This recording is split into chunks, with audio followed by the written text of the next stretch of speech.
Welcome to the City Current Radio Show. I'm your host, Jeremy Park. We're always honored to bring you stories of individuals and organizations that are making a difference, powering the good in our community. We're going to kick it off talking about Next Memphis, which is a part of Porter-Leath. We are joined by Chloe Moore. She is the director of Next Memphis.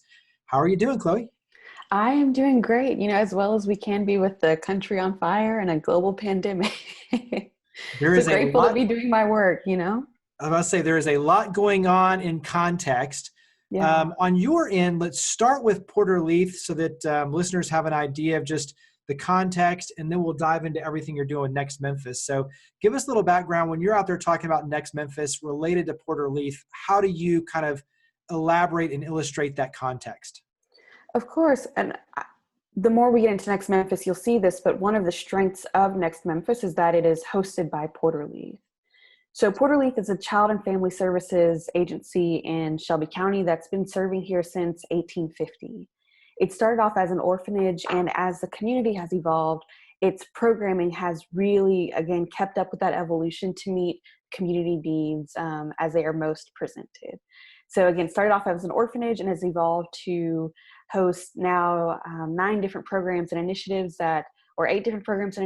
with a few on the horizon that really seek to establish how we best serve children and families in a way that empowers them to achieve healthy, optimal, and independent lifestyles. So examples of that are Porter-Leath has been running a preschool program for the past 20 years. We are the Head Start grantee and Early Head Start grantee for Shelby County, and have a serious focus on making sure that every child gets the best top quality education and start to life equally across the board. We also have programs that focus on what does it look like to be a parent and what does it look like to have a partner in that.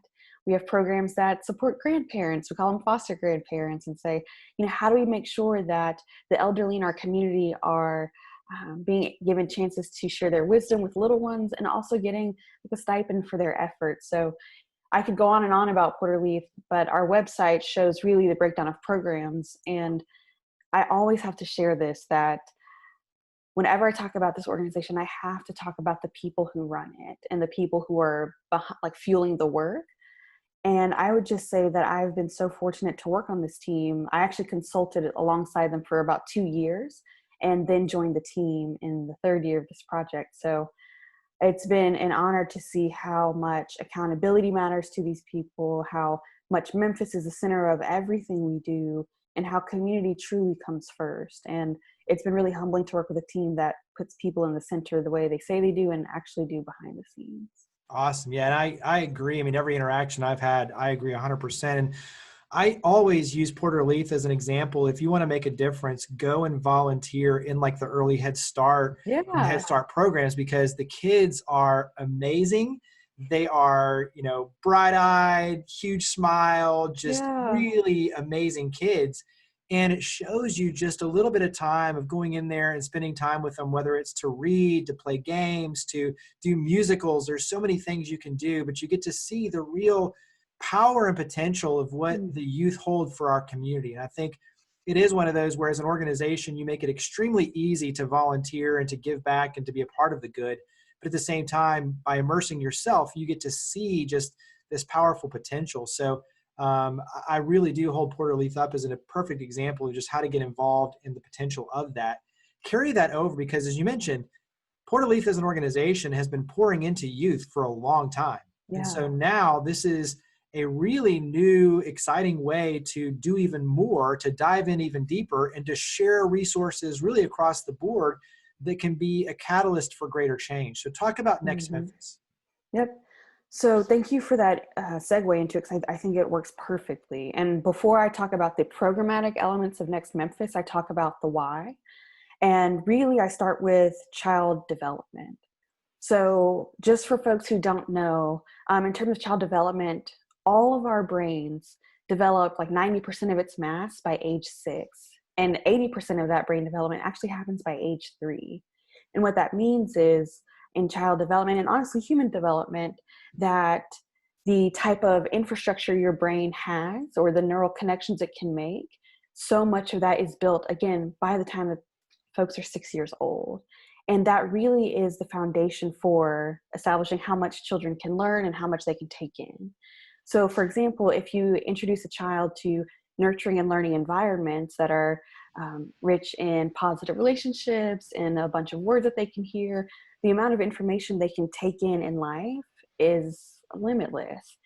But we've seen for children who are not given those types of environments, those types of supports, the ways that their brain develops is just significantly set back. So you imagine just like a building with much less scaffolding. So what they can take in, again, is significantly diminished, and it's really hard for children to catch up. So you see this in kindergarten readiness. You see that even as kids are showing up to kindergarten, which is where we typically have been told that school starts, you see a disparity in how children are showing up. So in Shelby County, right now, 41% of children are showing up ready for kindergarten.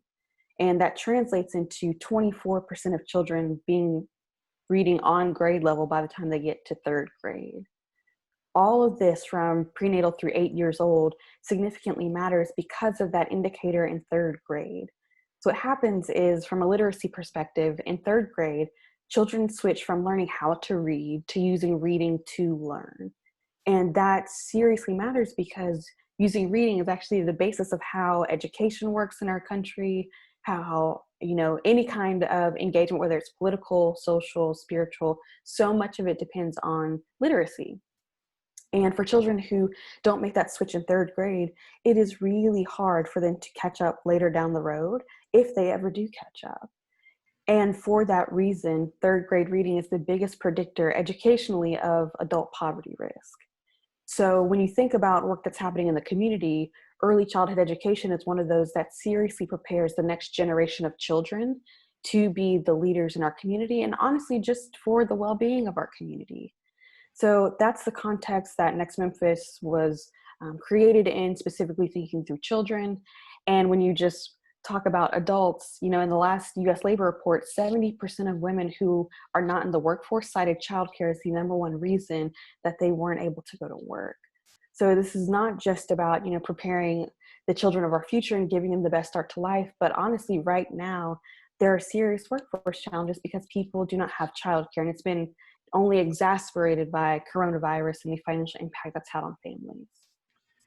Carry that forward because, as you mentioned, there's a lot of layers to this. There's the Mm-hmm. workforce development side and enabling the Yeah. parents to be productive and have their careers going. And then there's the foundational elements of making sure that the children have every advantage possible. And that also Mm-hmm. includes not only the educational pieces, but the nutrition and the development, like everything going Yeah. together. And so when you look at that in a holistic environment, walk us through the programmatic pieces, because there is a lot to what you're doing, including Mm-hmm. sharing best practices across the board. So there's a Yep. lot to the layers of what you're doing on your own, but also to creating the ripple effect.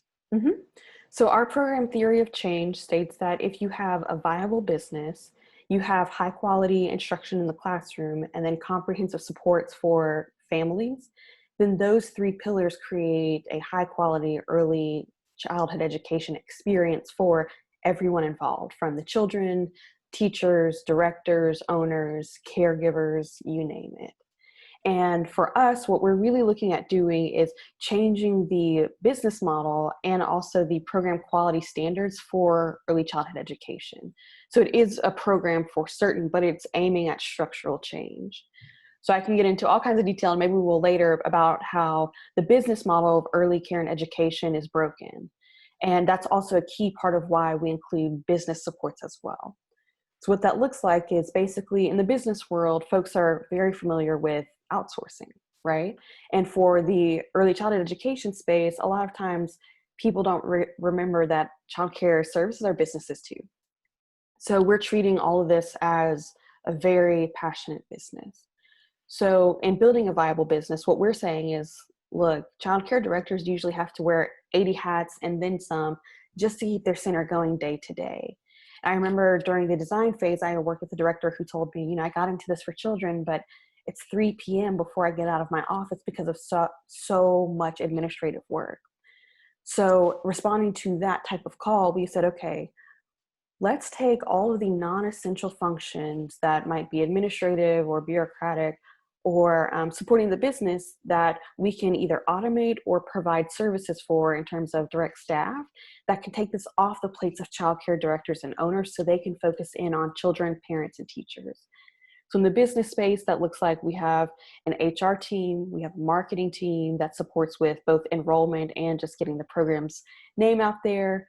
We have, we've handled back office, so that's around the financial portions in terms specifically thinking through accounting, and have services that also support the infrastructure of the center. So we have a full service maintenance team, and those come together as a package to support the business functionings of each center. I think that's an important thing for listeners to understand is you're offloading a lot of the kind of the mundane day-to-day tasks, the things that they don't want to be doing, but you're aggregating that. So in other words, you're building a more efficient system that can scale and do all of that with proficiency versus the centers themselves having to necessarily do everything on an island by themselves. And an example I love to use, efficiency is the perfect word. So let's say, for example, in the childhood industry, you have, or the early childhood education industry, you have accounting costs, right? So you have 10 childcare centers who are paying an accountant $60,000 for their services, which rarely happens, but let's just say that's where you're at. That would cost in accounting services and fees $600,000 to serve 10 centers. Next, Memphis's logic is, okay, let's hire one accountant at $60,000 to serve 10 centers, and now cost across the industry is $60,000 for accounting services. Does that make sense? Yep. So that's really the rationale behind, outsourcing and centralizing these kinds of services. So then in the programming space around what happens in the classroom, we are looking at how do you recreate Head Start level quality without having the Head Start grant, right? So we have found great success with our teaching model and coaching model that is in partnership with our Early Childhood Services Division and our Teacher Excellence Program. So those two folks, it's 2 staff members per classroom, and it's going to be an instructional coach and an education specialist. They work together to provide on-site and off-site professional development that focuses on all the elements of early childhood development, the regulations required by licensing agencies, whether it be the Department of Human Services or Department of Education. We also pay for a high quality curriculum for centers who don't already have one that they can demonstrate to us, like the outcomes, and then provide, in addition, data tracking and monitoring through our performance and quality improvement team so that you can really see the arc of a child's learning and the progress the teacher is making in real time. So all of those come together to, again, create high quality best practices in the classroom. We provide all of the resources so that cost or access to materials is not a barrier for partner programs, and then focus in on, okay, how do we keep pushing the bar forward of improving what's happening in terms of practice? Give me maybe one or two, because there's so many things I think you could grade success on, because there's so many different touch points and areas, but give me maybe one or two big ones that you're looking at that are really exciting for you in terms of creating this sort of change. So what are some of the things you're looking at that you say, these are the indicators that we're really focused on that will create very positive change? Yep. So the big 2 buckets in my head, honestly, they're probably big 3, but there's one that's becoming much more recognized as important, which is social emotional learning. And the best way I describe that is just thinking through how you regulate your emotions, right? Because we can focus so much on the technical ABCs and your 1, 2, 3s, but if a child doesn't know how to self-soothe, they can't stay in a classroom when they're agitated, right? And being out of the classroom loses so much learning time, right? Or they might disrupt the entire classroom because they really need some attention, and that disrupts everyone's learning. So that's one. Another field that is coming up that I think, again, it's new or more nascent, but it's incredibly important, is infant mental health. We don't realize that infants also need their mental health taken care of and their well-being taken care of, but it truly matters in terms of how they develop in a healthy way. And then I would also say literacy is huge, right? So it starts, again, as soon as the child's born, even when they're prenatal, there are things that folks can do to establish reading practices and start getting the child to hear more words, because that in itself is incredibly important to having like a rich vocabulary or being able to recognize words, or even being able, from an auditory perspective and a visual perspective. So those are three areas that, we really focus on.